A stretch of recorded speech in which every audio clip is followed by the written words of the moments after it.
So good morning, good afternoon, good evening, wherever you are. Thank you for joining us today for our third ever public event of the series IAALA in Focus.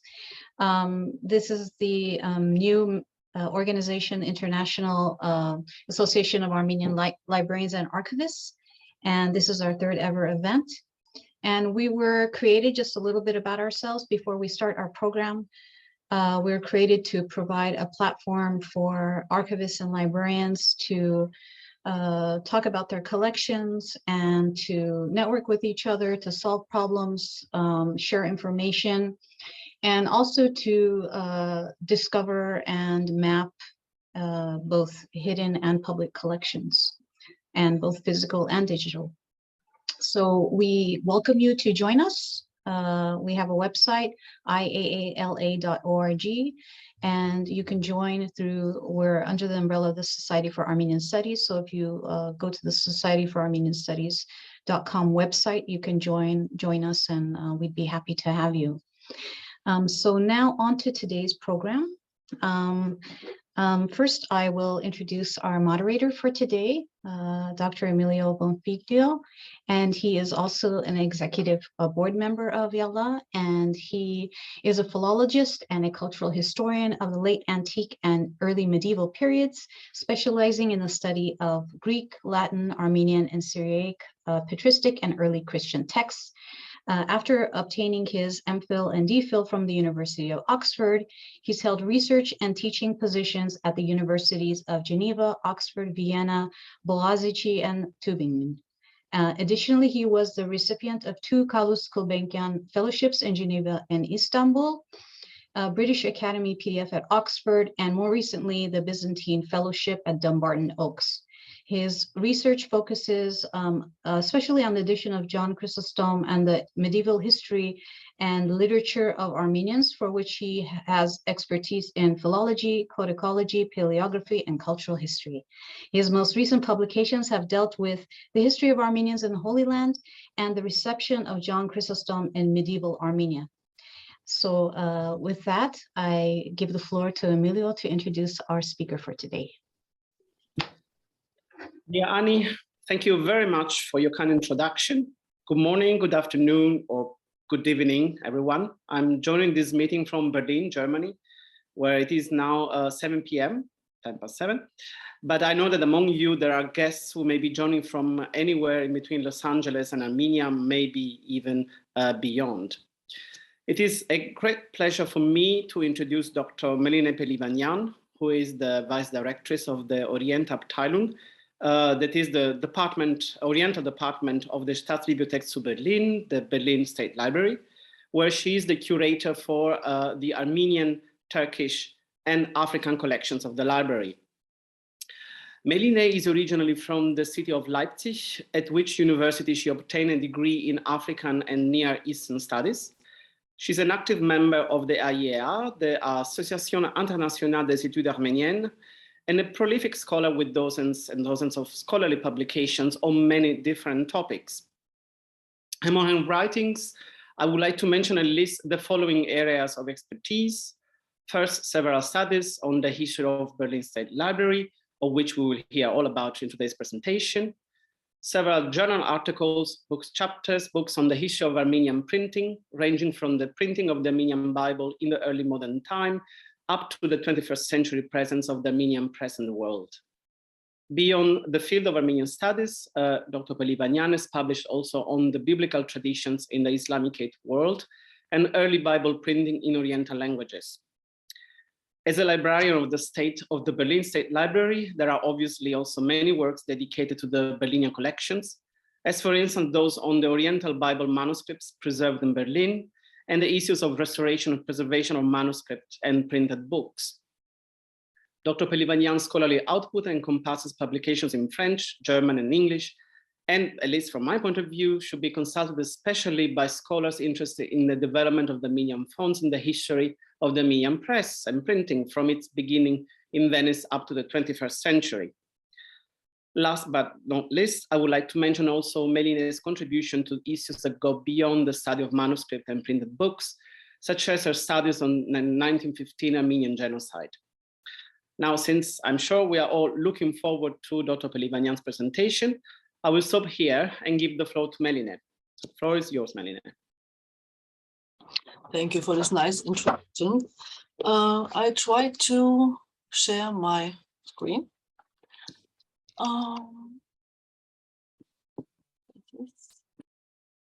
And now you don't see the right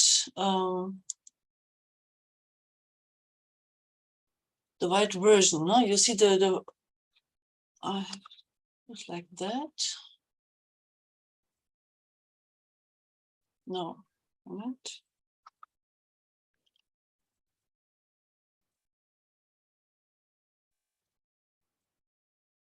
Presentation. Okay. Now I got it. Yeah, you see the right version of my PowerPoint presentation. Yes. Okay. Yeah.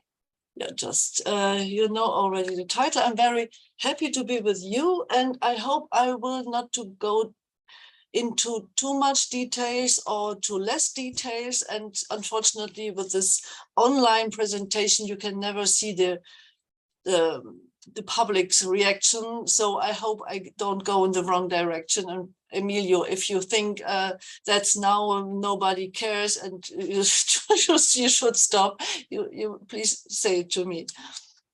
I begin with the beginnings. In 1661, the nowadays Staatsbibliothek zu Berlin, Berlin State Library, was founded as Kurfürstliche Bibliothek.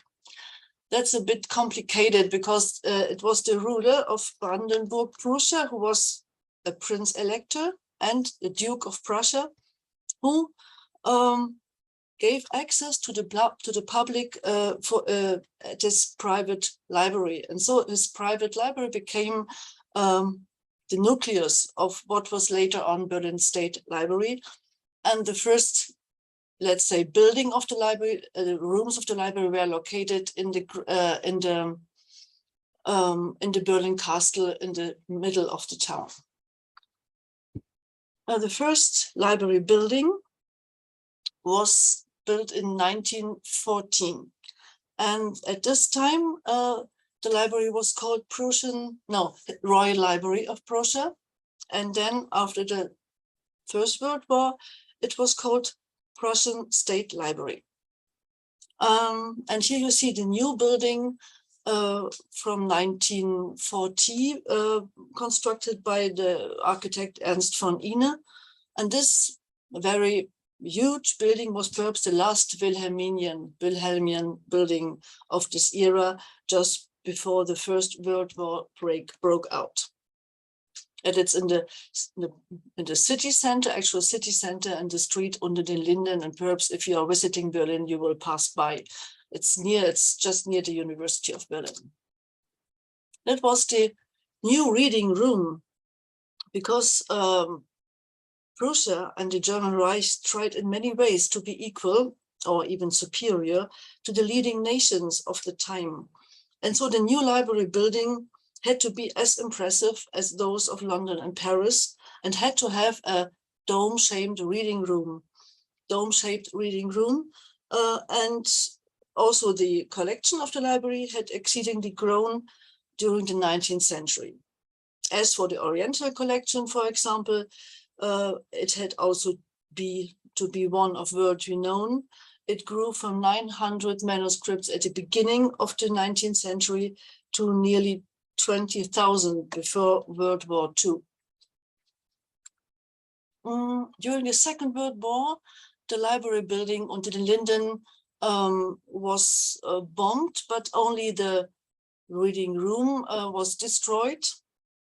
The books were evacuated, books and manuscripts, and so the library lost nearly a third of its 3 million prints and manuscripts.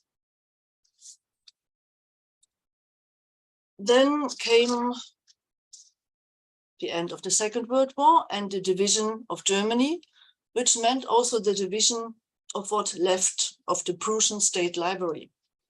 Prussia as a state was abolished, And the historical building unter den Linden became home of the Deutsche Staatsbibliothek, which was the National Library of Eastern Germany. This is this one unter den Linden. Those Prussian holdings, which were located at the territory of Western Germany, found a new home first in Marburg, then in Western Berlin, and under a new name of the Staatsbibliothek Preußischer Kulturbesitz, which means State Library Prussian Cultural Heritage. It was a state library without a state because Prussia did not exist anymore.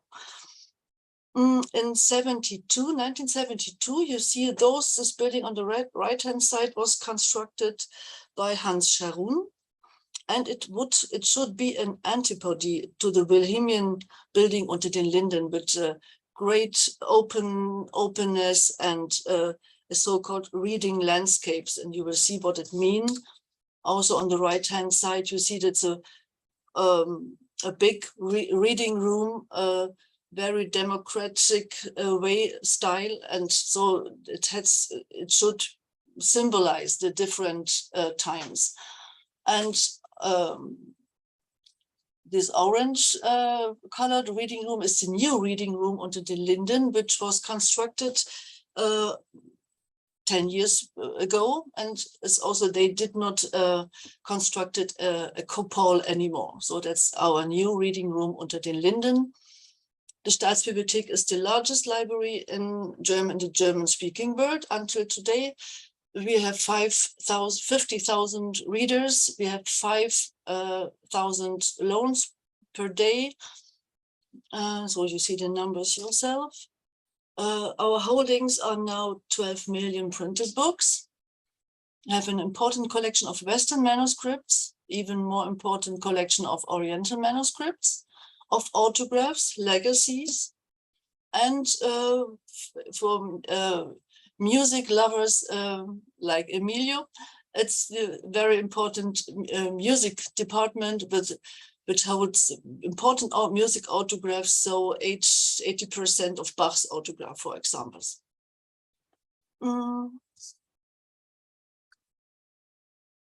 So let's speak about my department, the Oriental department, which was founded in 1918. As one of the special departments of the Preußische Staatsbibliothek Prussian State Library, together with the music department, the manuscript, Western manuscript department, the map department, and later on an East Asia department, they formed the special departments of the Prussian State Library. Today we have 43,000 manuscripts, Oriental manuscripts, and block printings. We have 40,000 manuscript fragments from the Silk Road, from the Turfan expedition, and various microforms, manuscripts, and also 700,000 printed books related to the region, to Asia and Africa.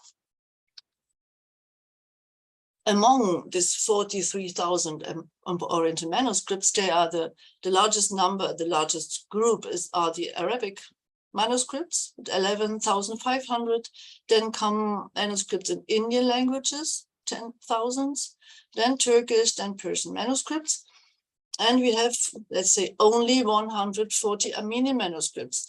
But it's nevertheless the largest collection in Germany, after the Tübingen Library with 103 Armenian manuscripts and the Bavarian State Library with 28 Armenian manuscripts.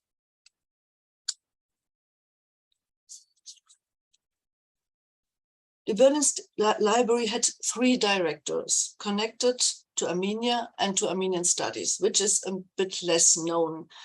The first one was Mathurin Vizir de la Croze, which was a former Benedictine monk in Paris, who converted to Calvinist faith.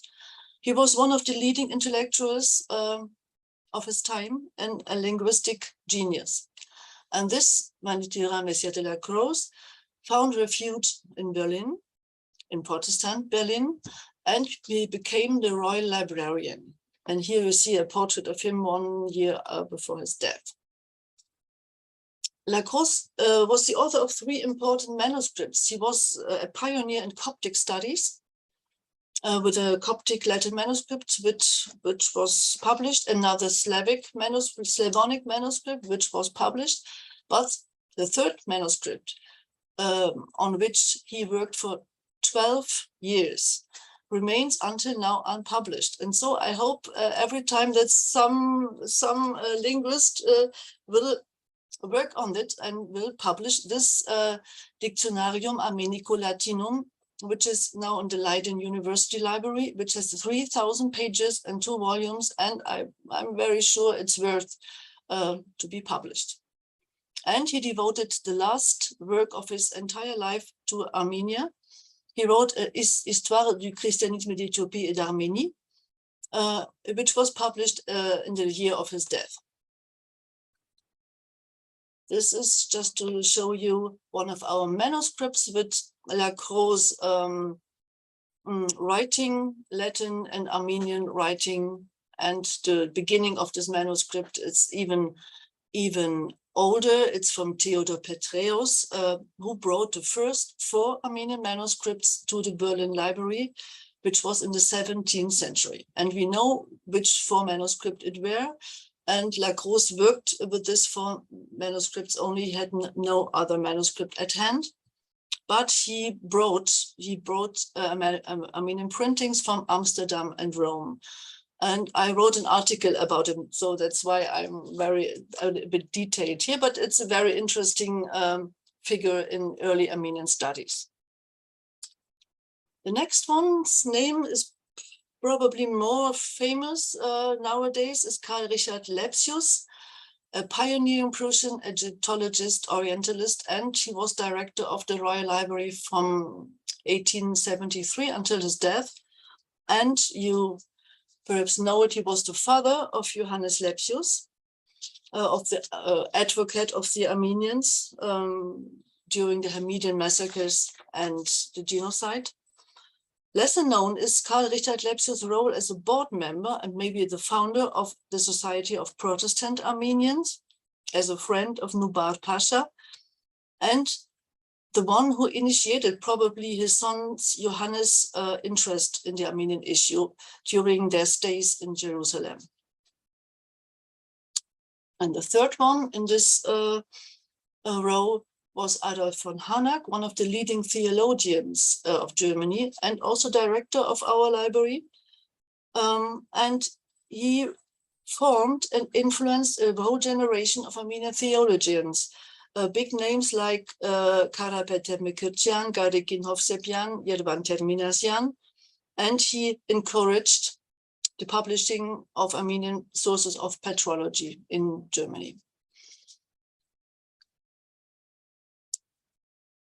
Now let's come to our main issue, to the Armenian manuscripts in the Berlin State Library, and then we go to the printings and then to the maps.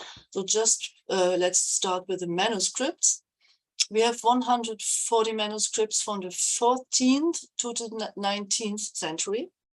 The first 4 manuscripts came from the Petreus legacy as early as in the 17th century. But the heyday of the collection building were during the second half of the 19th century, where 95 new manuscripts could be acquired. Most important collectors were Julius Heinrich Petermann, famous linguist, Armenologist who worked on the place of the Armenian language in the European language family, and he brought 22 manuscripts to our library. And he was the only one who could read it then. The other brought it because they were beautiful or very ancient, but they could not read and understand. I mean, this was only Petermann who bought in a different way because he was a very specialist.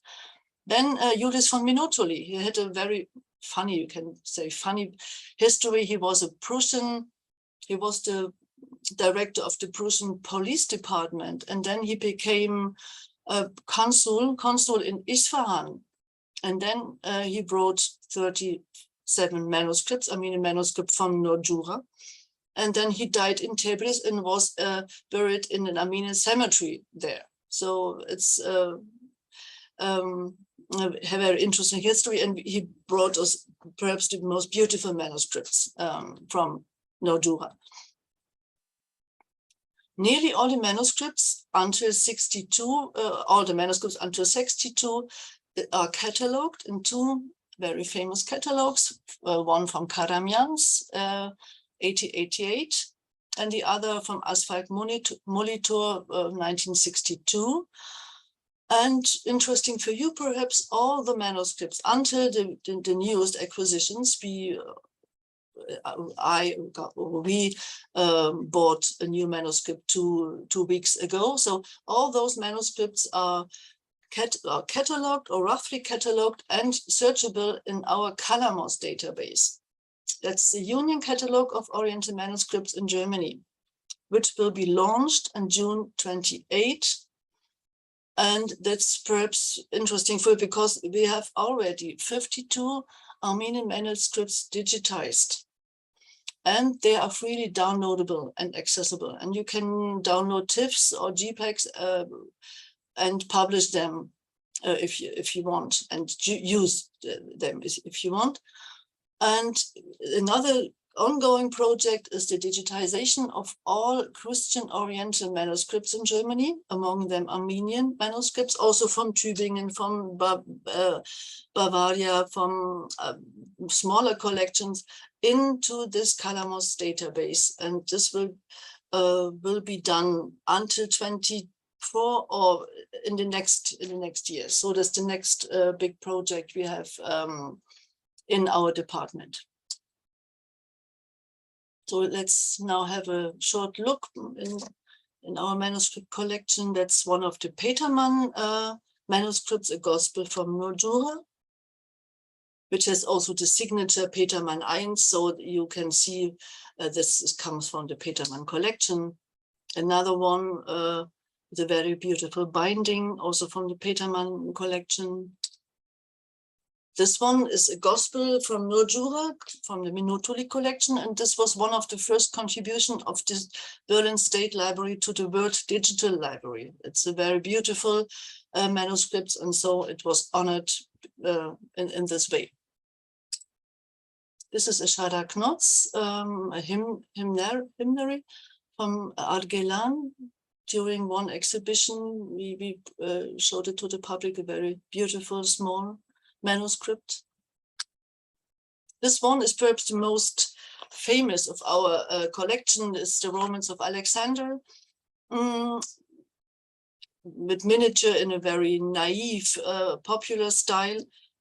This manuscript, I will talk you more about this manuscripts later. And this one is for me perhaps the most beautiful manuscript we have. That is very gorgeous, we can say, healing gospel with illustrations in miniature on every page, which comes from Gori from 1735. So yeah, and that's the new Calamos database. That's it's how you can find those manuscripts online, and you can see those pictures, those manuscripts online.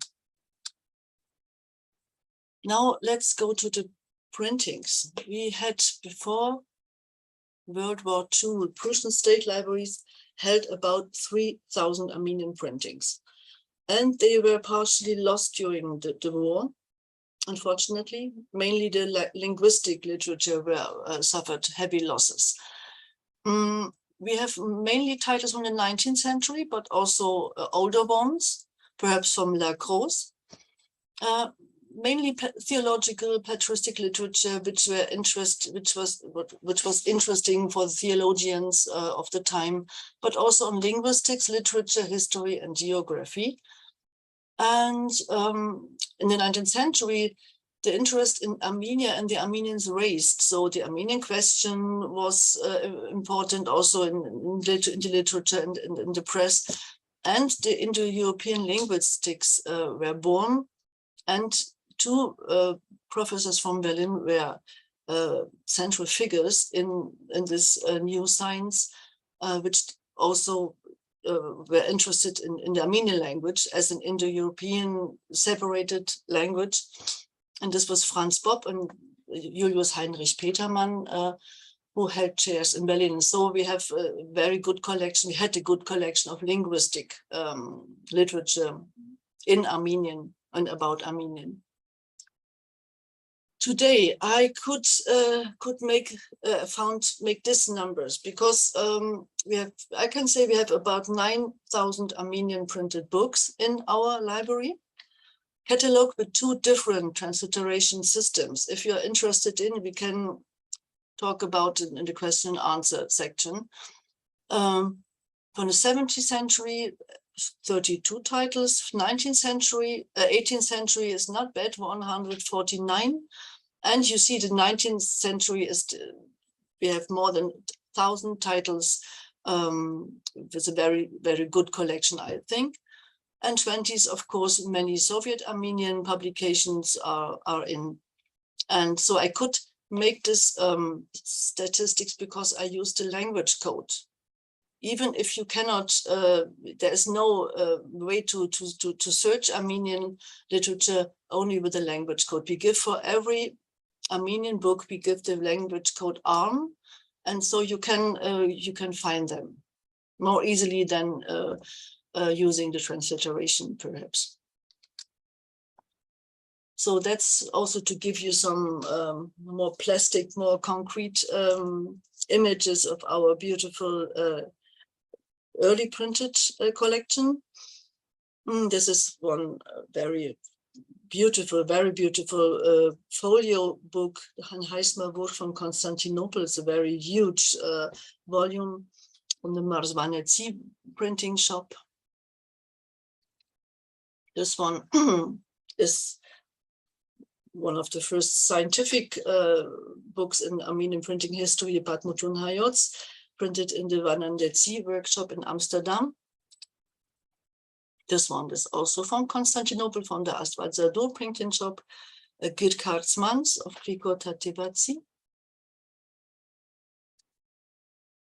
This one is more famous. So this is the Mechita Bible from Venice. We have restored, and we have a good copy now. This is from Nojura, from the Holy Saviour's Monastery, the 3rd printing from Nojura. All this was in our original historical collection. So they survived the war, or 2 wars even.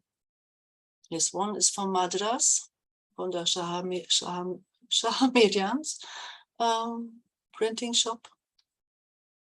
It's not in such a good shape.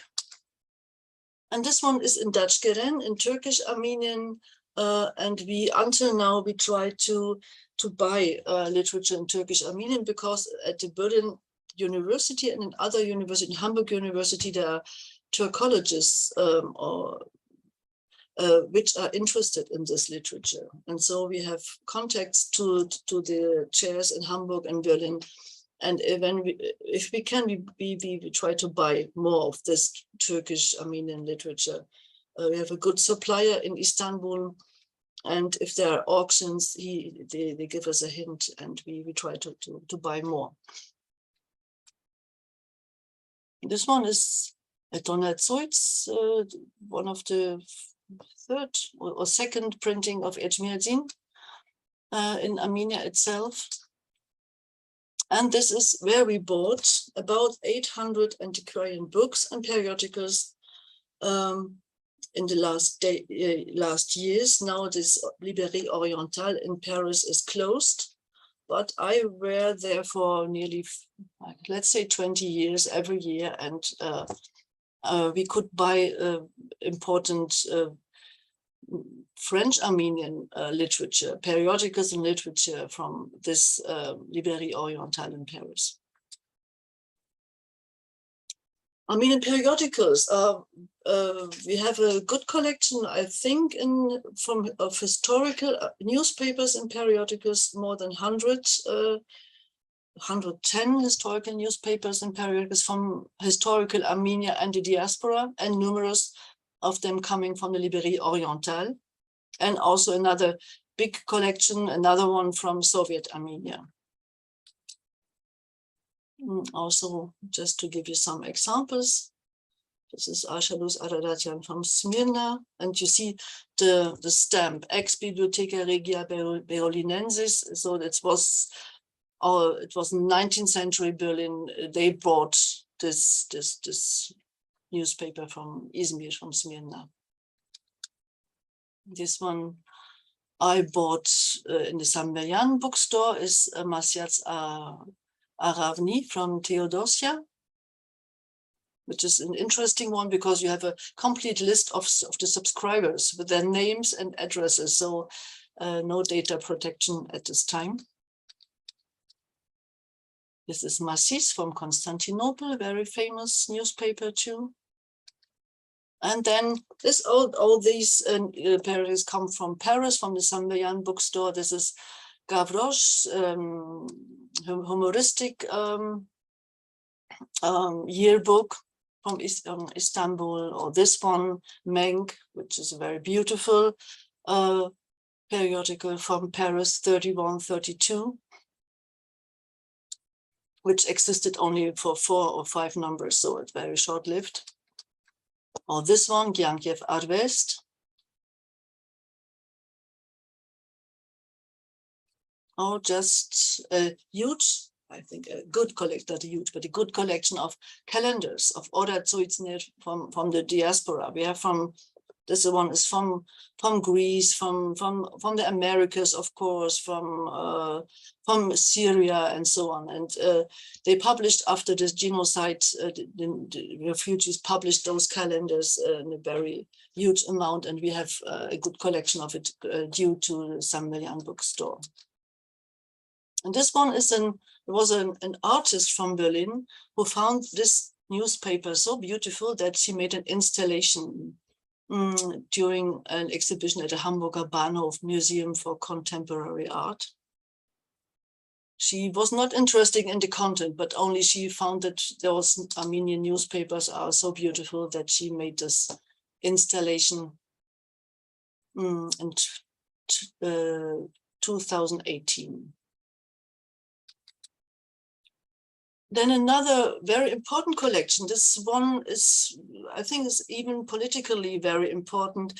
We have a very good collection of historical maps of Armenia, and mainly German ones. This one is from London, but we have a good collection of Heinrich von Kiepert's maps of Turkish Armenia. And so in all those political discussions, it's very important to use those German maps. Or this one, it's from even a military map of Armenian and Kurdistan. And so this collection is very huge, an important collection, should be used. So just have two words to about our restoration department, which became over the years let's say a specialist in restoration of Armenian, Oriental, and also specialist in Armenian manuscript restoration because of our collection, but because of the connection they have to the Maldenadaran. They organized 3 or 2 workshops in Armenia. Armenian colleagues were coming to them and learning from them, and they were learning from the Armenian colleagues. And so they restored, for example, this healing gospel, which I showed you as saying that's our most beautiful manuscript. They repaired it because the binding was broken. And so it was restored in 2014. Or this Romans of Alexander, which is one of our most important manuscripts, and it was covered with glue, if you can see it, because 1930, 1920s, about this time, restorers at the time thought it would be useful to stabilize the pages.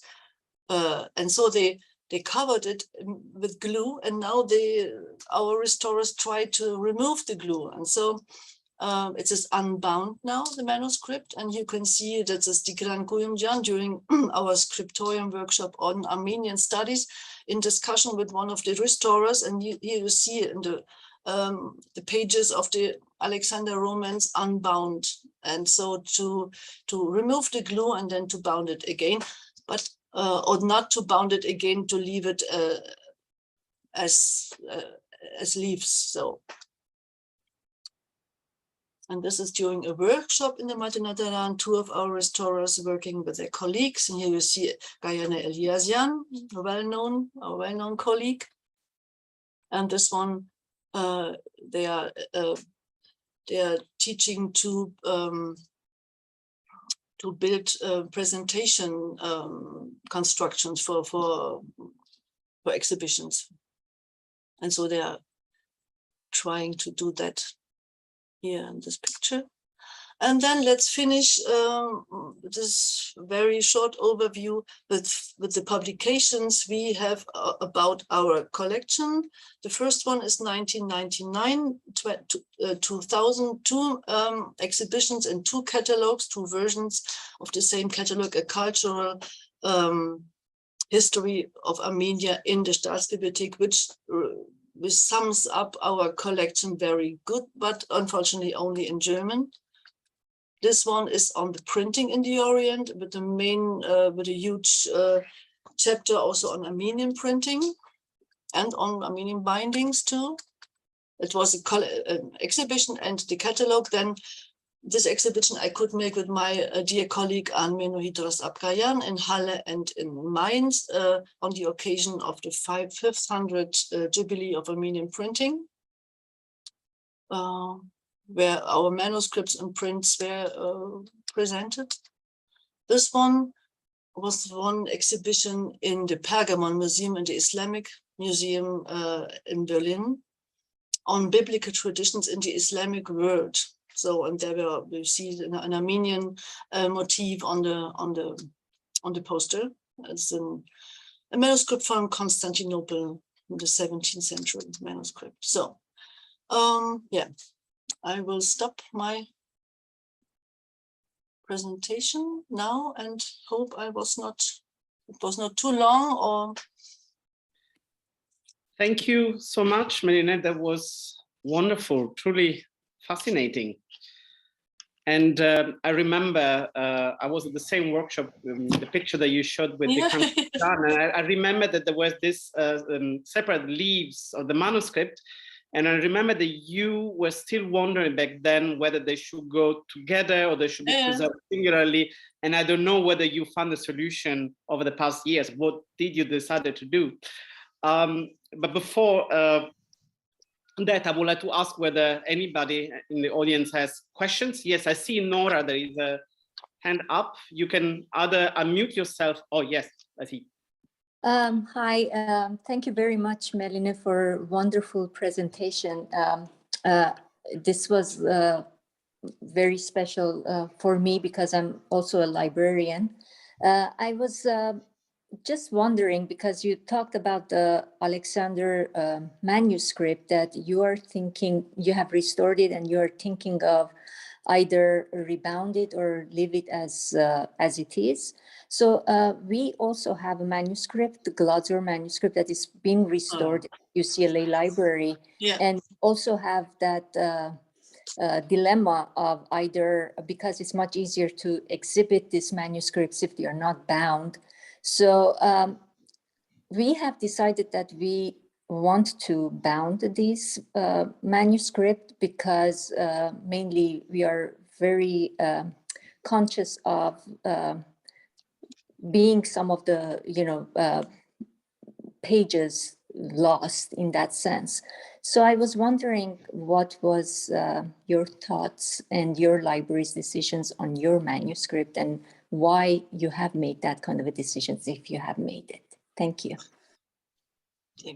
I think they do not have made a decision until now, because restorers are working very slowly and they are thinking a lot about what to do, and normally they don't want to touch too much. That's the nowadays, let's say,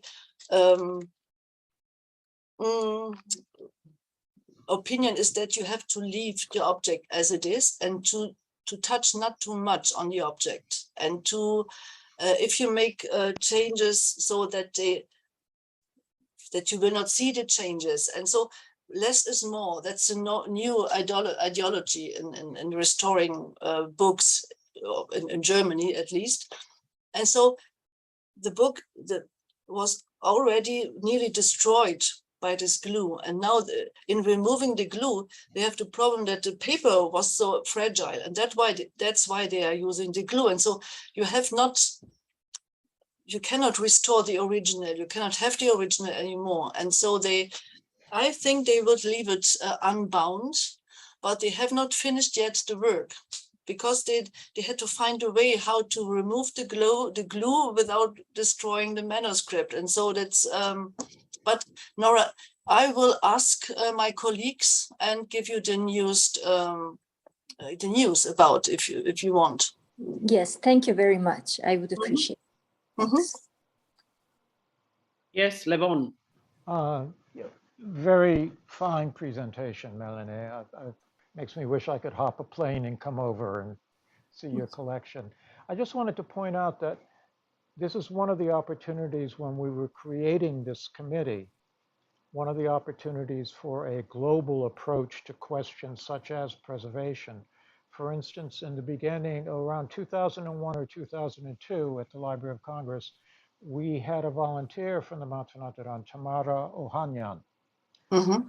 And she volunteered her time, and she said, give me a project. So we had a 17th century, very small aveteran, which had been destroyed by fire and water, had no cover.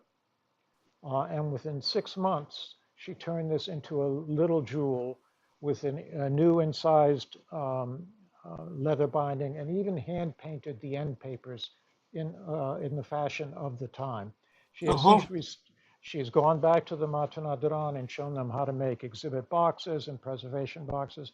But what what I'm trying to say is this is what we were hoping to do with IAALA, which is, for instance, connect either by Zoom or in some way these preservation specialists or catalogers or reference specialists or acquisition specialists together to solve these problems. And it seems someone like Yasmin Khan and Tamara Ohanyan at the library would be someone to consult on the Alexander, not to say this is what you should do, but just to get several different opinions on the subject. But, yeah, I think restorers are they're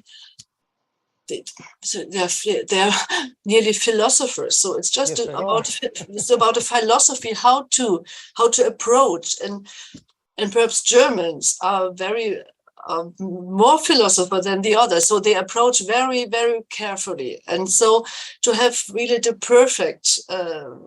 perfect outcome of their work. But it's interesting, they can learn also from the Armenian side, because they are more practical, I think. Germans are sometimes not so practical, but they want to have 100%. And in life, there's never 100%. And so that's a dilemma. Yes. But I'm very proud of our restorers, women restorers. We have no male paper restorer in our library. I don't know why. In Matanataran they have, but we have only women there.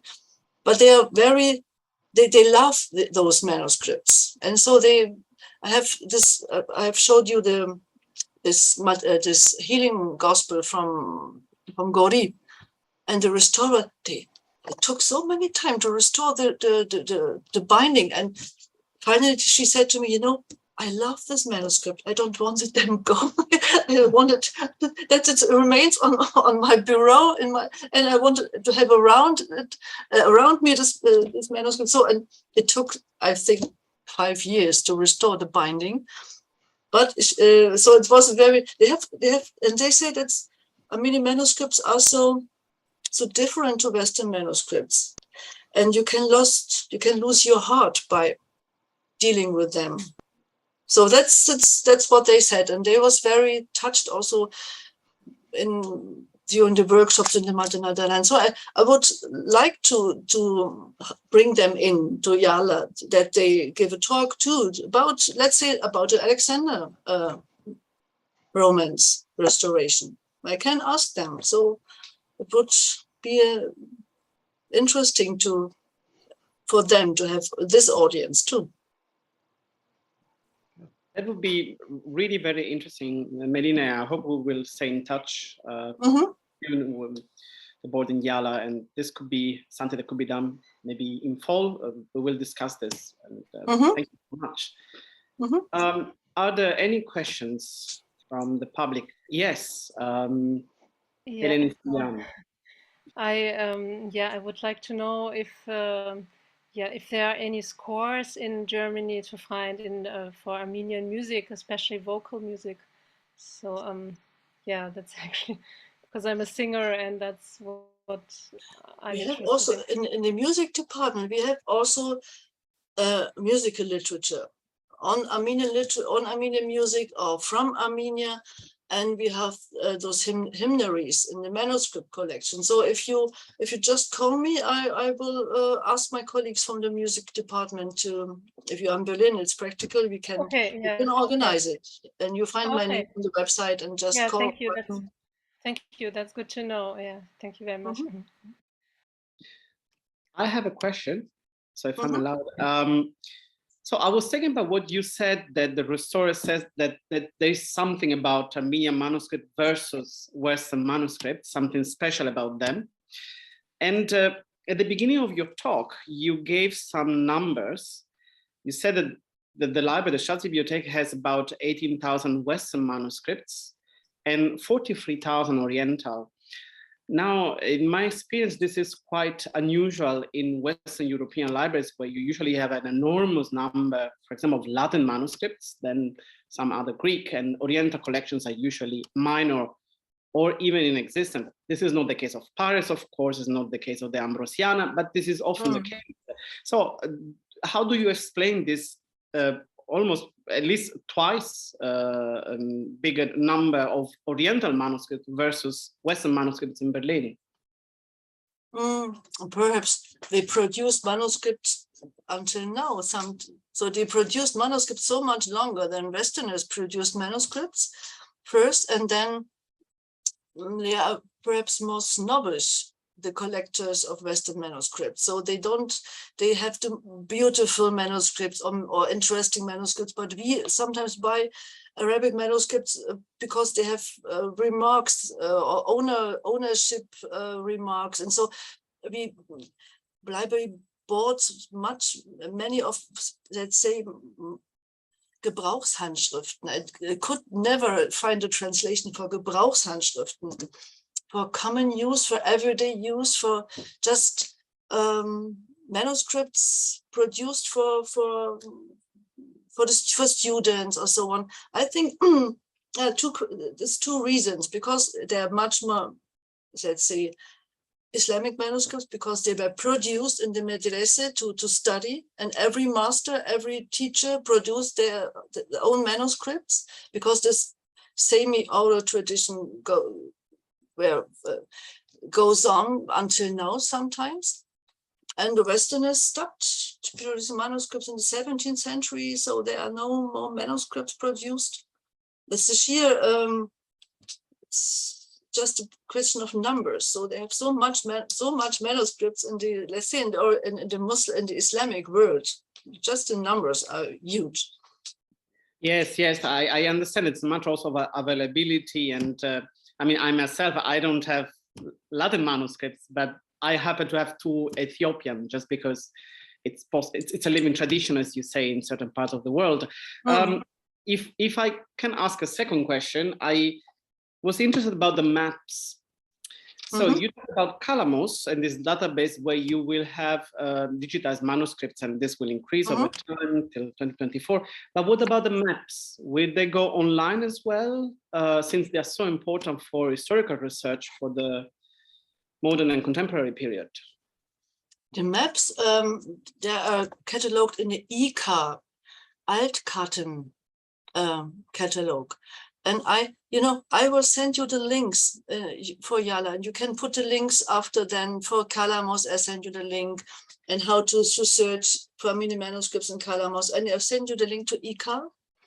And I remember, Tigran, we sent some digital copies of some maps concerning historical Armenia already to the National Library. But there are so much more. And in the catalog of, first catalog, Armenian sind die Menschen genannt, the first publication we made about the Armenian holdings, there's an article of a cartographer about the Kiepert collection. And Kiepert was a very important person in Prussian cartography. And all those, the Nachlass, the legacy of Kiepert is in Berlin. And this Nachlass is not catalogued, and there is much about Armenia in. And so I hoped that somebody will be interested in, and I will send you the link to the ICA, and then perhaps we find people who were working with that. But especially because they are German cards, they had no interest in Armenian independency, and so it was very just a card, and it was they gave the names and the branches and as they were. And that's the important thing about the German cartography. Yes, this is truly extraordinary. We have a few minutes left. If there are other questions, there's the time to raise your hand, or yes, Andy Hilkens. Thank you very much. It's a fascinating talk. Thank you very much for this background to the Berlin collection. I was wondering, I've become interested in the issue of multilingual manuscripts. And so, for instance, Anna, I see very often where you have the case in manuscript catalogs where you just they note, okay, there's a note somewhere in this manuscript in Arabic or whatever. Or in the case of Syriac manuscripts, you often found Armenian notes as well, but there's no specifications. Is this something, this issue that is that taken into account in the digitization process, and when these manuscripts are further cataloged online so that they will be easily searchable in that regard? Or is that something that's going to come later? How do you handle the multilinguality of certain manuscripts? No, we have one category that's language, and you have to choose the language. If there are many languages, you have to choose every one.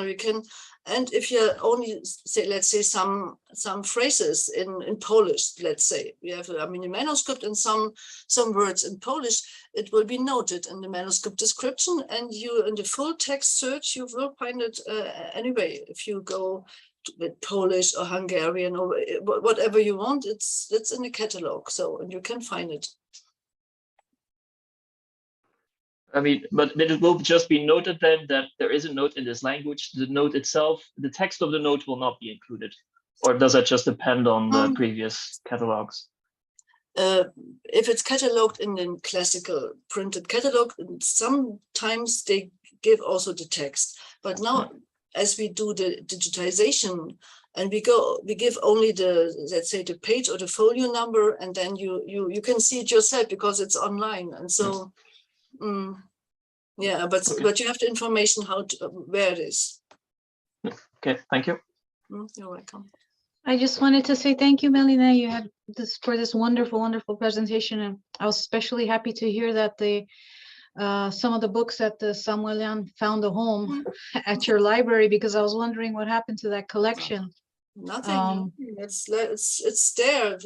6 years. They are gone now. 6 years or more than that. And I was in Paris 2 weeks ago, and so it's just like a, let's say in German, Dornröschenschlaf. You have him now. You have to translate, Emilio. It's like in the fairy tale.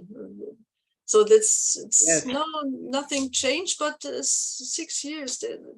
It's like that. No changes. And it's a pity. It's a pity. I'm in contact with the heirs, with two sons and daughters of Armen and Alice. I'm in contact with them, but they do not know how to deal and what to do, and so it's like that without any progress. And let's say happily we bought it at the time, happily, because there were inundations 2 times. There were inundations in the shop, so you can never be sure in an ancient Paris building how it will stay, how it will be. Yes. Yes, If you have some ideas about this, I can give it a contact to the heirs, but I don't know how to proceed on this issue. Yeah, it's very difficult and sad. Yeah. What about, you mentioned that, if I understood correctly, the library just bought 2 new manuscripts, 2 new Armenian manuscripts? Is that... No, not only one new manuscript we bought was in a German auction, and 3 manuscripts we bought by an antiquar from Vienna. So we buy, sometimes we buy, it's not so, first not so important manuscripts, but if we can buy manuscript, we buy it. Not in Sotheby's, not by Christie, so that's not our amount we can spend, but we constantly buy it also, and they're not perfectly cataloged, but they are in Canamos. You can find them, and you can see it, the codes, the signature HS, or if they are higher and higher, it's the newest one, and so we can they are all in Canamos, and I will send you the link. And so, well, it's great to hear that the collection is growing. It's not about preservation, but the collection, also printing and manuscripts. This is really incredible. Are there any more questions? If not, I will give the floor to Anim Boyajan, who probably has some announcements. And I would like to thank you once more, Meliné, for bringing all this to us today in this meeting. Thank you so much. So, Ani. thank you. Thank you so much, Emilio. Thank you, Meliné, for this wonderful presentation today. And this is recorded, so we'll be putting it on our site, and whoever couldn't listen to it live, I'm sure we'll catch the recording. And we will be having a general membership meeting soon, but we haven't decided on a date yet. So please stay tuned for that, and we'll be posting some more information and getting in touch with everybody through the listserv and our website. So thank you very much for joining us today. Thank you. Have a good rest of your day. Bye-bye. Bye-bye. Bye-bye. Thank you very much. Thank you, Meliné, and bye-bye.